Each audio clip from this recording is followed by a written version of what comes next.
Good afternoon, everybody, and welcome back to our session 3 of this governing body meeting. We're on Agendum 11, Priorities, Growth and Resilience. I am assuming that everyone has read the report. If you haven't, we've got a very short time in which to do so. The Archbishop obviously knows how much I enjoy group work, so he's asked me to chair this session. We'll begin with 4 concise presentations, my notes say, from Mr. Tim Llewellyn, the Chair of the Standing Committee, His Grace the Archbishop, the Chair of the Church Growth Fund Allocation Group, Professor Medwyn Hughes, the Chair of the Distribution of Funds Review Group, and Dr. Heather Payne, who is the Vice Chair of the Standing Committee. I've been told that these concise presentations will be exactly 7 minutes or less. That should be interesting, which will allow for an hour's group discussion. So without further ado, could I invite Mr. Tim Llewellyn to give the first presentation?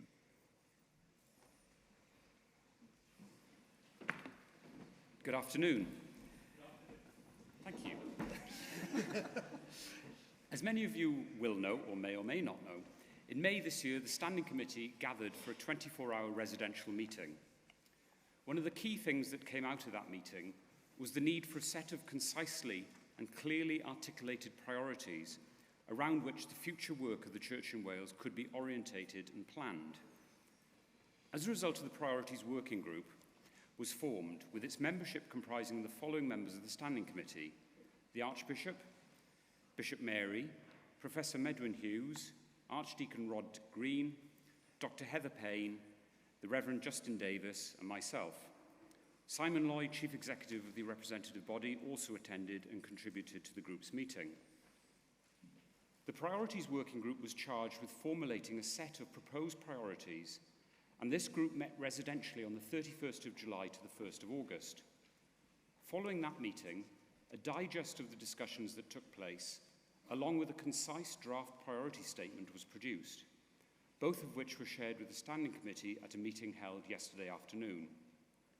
We are proposing 5 priorities are developed along the following lines: the revitalisation and renewal of the Church in Wales, building trusting, affirming, kind, undefended church-family relationships, simplicity and clarity in all our structures, processes and communications, listening attentively to our local ministry and mission areas about what they need in order to thrive, and finally, creating safe spaces for reflective conversations in which candour and transparency are valued and competitiveness, rivalry and suspicion and fear of others are strongly discouraged. Now that the proposals of the Priorities Working Group have been shared, we would welcome your reaction to them as part of the group discussions we'll have in a moment. Feedback gleaned from this will be considered by the working group, with refinements and further developments to follow. I'll now hand on to the Archbishop, who will talk about the work of the Church Growth Allocation Fund. Thank you, Tim. The paper that you've been provided with brings you up to date with the current situation in terms of the Church Growth Fund. You will see that the Church Growth Fund Allocation Group has met once and will meet again next week, at which meeting it is hoped both the criteria for the use of the fund and the application system for making use of it will be finalised. Both the fund's criteria and the application process will, of course, be rigorous. This constitutes a significant and substantial financial investment, and it's imperative the money is spent well and with a direct intention of making a difference. At its meeting in June, the allocation group was very clear that it expects recipients of funding to be fully accountable for how the money is used, with clear outcomes, as well as proposals for monitoring and reporting. But importantly, we acknowledge that conceiving and managing large-scale projects can be difficult, and perhaps it's a little unfair to expect projects to work effectively straight away. The allocation group has discussed setting as part of the fund's criteria a requirement for there to be a pilot of the project, so elements of it can be tried out as part of a first stage of the process itself, with staff support, so the full commitment of funding is done in a way that's informed and well supported.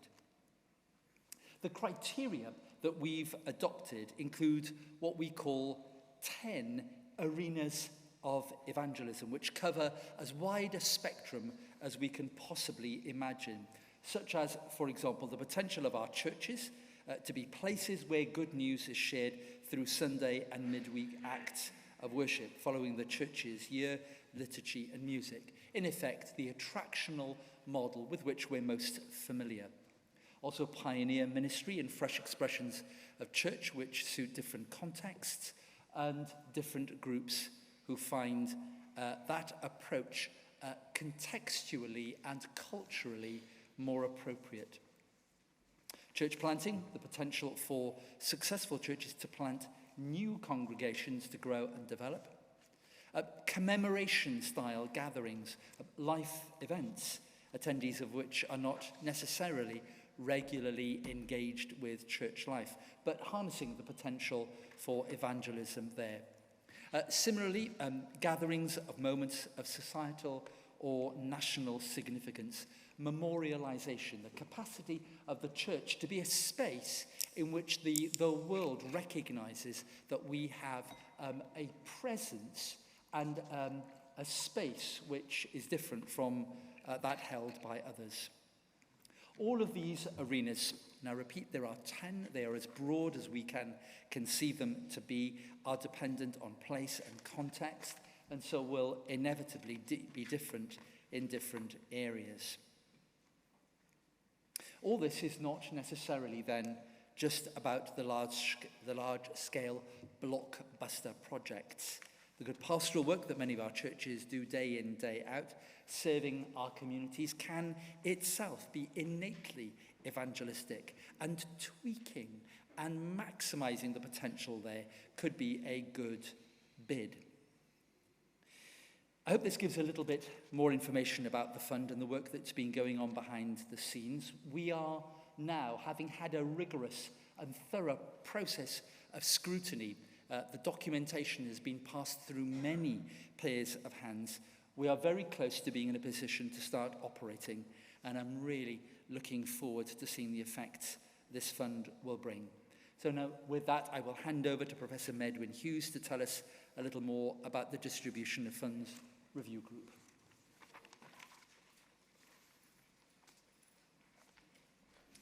Diolch Archesgob. I've got very little to add really to what's in your paper. I will be honest with you, this has been an extremely difficult and complex exercise to secure that there is appropriate fairness right across the diocese. We were asked to consider 4 areas: partnership funding, the old block grant, direct funding for our cathedrals, how we dealt with several smaller grants made annually in addition to the partnership, and also the structural resilience funding. Our hope was that we would bring a very clear statement to the representative body by June, but unfortunately it was impossible to do that. We were very keen to make sure that we had sufficient time for dialogue and conversation, and we listened carefully across the diocese. The working group has been considering both the standard funding, now known as the partnership funding, and the additional structural funding provided from the Structural Resilience Fund for the next 10 years. How best to support the diocese? How do we devise a distribution methodology that is fair and equitable in a way that is proportional and covers needs of the diocese? Nearly impossible, but we've tried our best in the context of setting a framework over the last couple of months. We tested the assumption, should there be a formula for allocating parts or all of the Structural Resilience Fund? And if so, what is the basis of such a formula? Should it be upon population levels, social economics, deprivation indices, number of open churches? We discovered whatever structure, whatever formula we used, it should support one diocese and to the detriment of the other.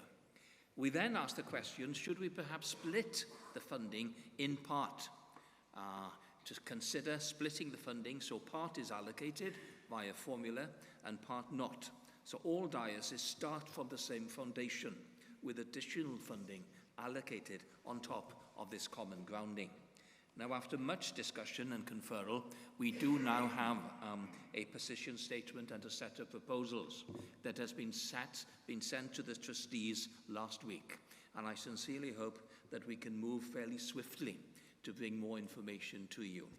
We're all very much aware in the context of the need for preparing budgets for 2024, and all concerned need to have clarity in the context of the arrangements. So I apologize, it has taken time, but we really did want to listen to try to be fair across the diocese.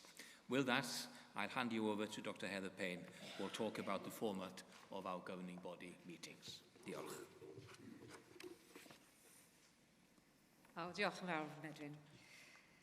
Well, talking about the format of governing body meetings, this is our government, this is our governance structure. So, is it working? Tim's told us about the priorities working group meeting in July, and one of the things that we talked about there was literally these governing body meetings and how they work, and also how they're seen by us as elected members of governing body, but the people who have elected us back at the ranch, people are our members in local churches. And one of our topics of conversation that we felt that we all need to be very accountable for our participation. How do we personally prepare for governing body meetings? How do we report back to the constituencies that elected us here? Could we do it better? Because this important governance task, it's got to be right to make sure that this body is engaged with and relevant to the wider Church in Wales and our collective mission. Well, governing body is literally the parliament of the Church in Wales. We make decisions about faith, life, order and legal arrangements. We make laws within the Church in Wales. But also we are today going to have, and we have for a while been having discussion groups, especially for Paul, and because rather than just telling you stuff, having all these people together, this is a very valuable vehicle to find out people's voices. As I say, you're representing the voice of people, the bums on pews back home. So that kind of collegiate nature is something, do we need more of it so that members learn and develop from each other, and we are able to take this learning back with us to our diocese, to our ministry areas and mission areas. So at the end of this part of the meeting, Archbishop Andy will charge us as members with what we should do, what's going to change following this meeting, to take what we've learned and heard and take it back to where we come from. Also, this is a big meeting, 150 people, 2 days.